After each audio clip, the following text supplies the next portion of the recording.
అందరికీ నమస్తే friend. Bible దేవుడు మరియు సాతానుడు ఇద్దరిని పక్కపక్కలు పెట్టి మనం పోల్చుతామండి. ఏ వ్యక్తి మానవునికి ఎంత సహకరించుండు, బైబిల్ దేని ద్వారా ఎక్కువ బెనిఫిట్ పొందారా, సాతాను ద్వారా ఎక్కువ బెనిఫిట్ పొందారా, ఈ వీడియోలో మీరు చూస్తారు. నేను ఇదిగో బైబిల్ ఉందండి నా దగ్గర. ఈ బైబిల్ ద్వారానే నేను మీకు బోధిస్తుంటా. బైబిల్లో లేనిది నేనేమి చెప్పలేను, బైబిల్లో ఉన్నదే నేను చెప్తుంటా. బైబిల్లో మీరు కూడా చూసుకోండి, నేను ఎక్కడెక్కడ మిస్ చేసినట్టుంటే కింద కామెంట్ చేసి చెప్పండి. సో ఉదాహరణకు బైబిల్ దేవుడు ఏం చేశాడంటే ఆదాము అవ్వని వీళ్ళిద్దరిని క్రియేట్ చేసి వీళ్ళని ఒక తోటలో ఫలాలు చేశాడు. వీళ్ళ కోసం వీరు అన్ని తినండిరా అని చెప్పాడు. కానీ అందులోనే ఒక ఫలాన్ని క్రియేట్ చేస్తాడు. ఆ ఫలము మంచి తెలివి, మంచి బుద్ధి, జ్ఞానం ఇచ్చే ఫలం ఉంటుంది. సో మిగతా ఫలాలు ఎట్లుంటాయి? ఇవి బుద్ధి జ్ఞానాన్ని ఇవ్వవు. ఆహారం, ఆకలైతే ఆహారం తీరుస్తాయి, అవసరతలు తీరుస్తాయి, ఆరోగ్యంగా ఉంటారు అంతే. కానీ మంచి ఏదో చెడు ఏదో వాళ్ళకి తెలియదు. ఎందుకంటే మహా చెడులో వాళ్ళు ఉన్నారు. సో అక్కడనే సాతానుడు వచ్చి వాళ్ళని గమనించి వెళ్ళేవారు. ఏం చేశాడు? అరే దేవుడు తెలివిమంతుడు కదా, మరి వీళ్ళని తెలివిమంతులుగా ఎందుకు పుట్టించలేదు, దద్దమ్మలుగా ఎందుకు పుట్టించాడు, తెలివి తక్కువలుగా ఎందుకు పుట్టించాడు అని ఆ ఒక సాతానుకు ఆలోచన కలిగి సో అవ్వ దగ్గర వచ్చి అంటది, నేను సరిగానే మాట్లాడుతున్నానా, గ్రహించండి. సో అప్పుడు అవ్వ అంటది, అయ్యా దేవుడు మమ్మల్ని ఈ తోటలో పెట్టాడు అని అవ్వ సాతాను చెప్పేసరికి ఈ సాతానుకు అన్నీ తెలుసు. ఇతడేమంటాడంటే అవ్వతో, ఈ తోట చెట్లలో దేని ఫలములైన దేవుడు తినొద్దు అని మీకు చెప్పానా అని అంటాడు. అవునండి, నీ చెప్పేది మాట వాస్తవము, దేవుడు ఈ పండును మాత్రం తినొద్దు, ముట్టొద్దు, ఒకవేళ మీరు తిన్న వెంటనే మీరు చనిపోతారు అంటనని చెప్పాడంటనని ఈ అవ్వ సాతానుకు చెప్తుంది.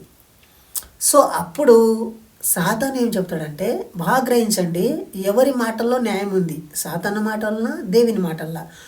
అప్పుడు ఈ సాతాను ఏం చెప్తాడంటే, అరే బాబు, మీరు చావనే చావరు, మీరు దేవుళ్ళైపోతారు, మీరు దేవుళ్ళైపోతారని దేవునికి తెలుసు. కాబట్టి మిమ్మల్ని ఇలాగే బత్తెలా నగ్నంగా దేవుని ముందు ఉండాలని ఆయన ప్రతిరోజు మీ నగ్నాన్ని చూసి ఆనందిస్తూ మీతో మాట్లాడుకుంటూ వెళ్ళిపోతాడరా. మీరు ఎందుకు తెలివి తక్కువగా ఉంటారు? కాస్త జ్ఞానం తెచ్చుకునండి, మిమ్మల్ని మీరు పరివర్తన తెచ్చుకునండి, ఆ పండు తినండి రా, ఆ పండు తిన్న రోజే మీకు జ్ఞానం వస్తుందిరా, మీరు ఎలాంటి వారో మీకు అర్థమైపోతుందిరా అంటనని అవ్వకు చెప్తుంది.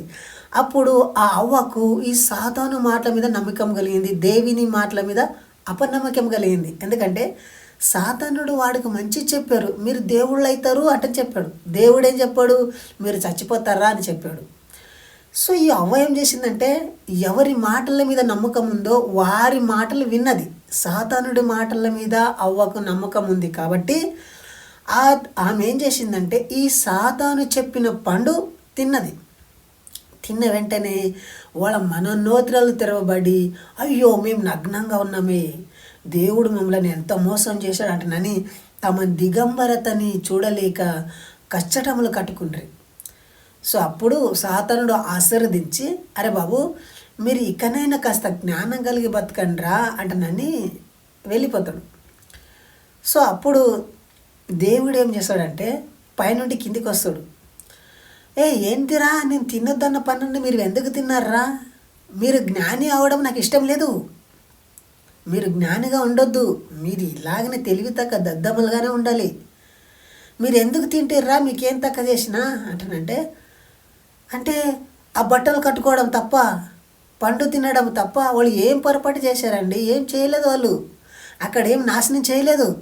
కానీ యెహోవా దేవుడు ఏం చేశాడంటే వాళ్ళని నాశనం చేసి వాళ్ళకు ఫుడ్ ఇవ్వకుండా, అన్నం ఇవ్వకుండా, నీళ్ళు ఇవ్వకుండా వాళ్ళని బహిష్కరించాడు ఆ తోట మధ్యలోకి వెళ్ళి. సో అప్పుడు వాళ్ళు గొడవ అంటూ ఆ తోట మధ్యలోకి వెళ్ళిపోయారు. సో అక్కడ అప్పుడు తెలివి వచ్చింది కాబట్టి వాళ్ళు బతికిపోయారు. అదే తెలివి రాకపోతే వాళ్ళు బతికేవాళ్ళు కాదు కదా. సో ఈ రోజులలో చాలామంది బట్టలు వేసుకున్న ఇలాంటి దుస్తులు వేసుకున్నారంటే అది సాతానుడు వలనే, దేవుని వలన కాదు. గనుక దేవుడు చేసిన మోసాలను మీరు గ్రహించండి సోదరులారా. దేవుడు ఎవరి నమ్మకము వాలిదే. నేను ఈ బైబిల్ నమ్మకండి, ఇది బూతు పుస్తకము అంటే నేను అనడం లేదు.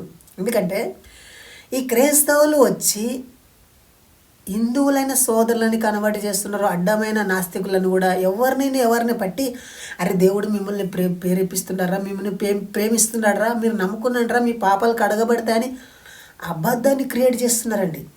సో అలాంటి అబద్ధాలకు వెళ్ళి ఇప్పుడు నేను చెప్పిన మాటలో ఏదైనా పొరపాటు ఉంటే మీరు కమెంట్ చేసి చెప్పగలరని కోరుతూ ఈ వీడియో ఎంతటితో ముగిస్తున్నాను. జై హింద్, వందే మాతరం.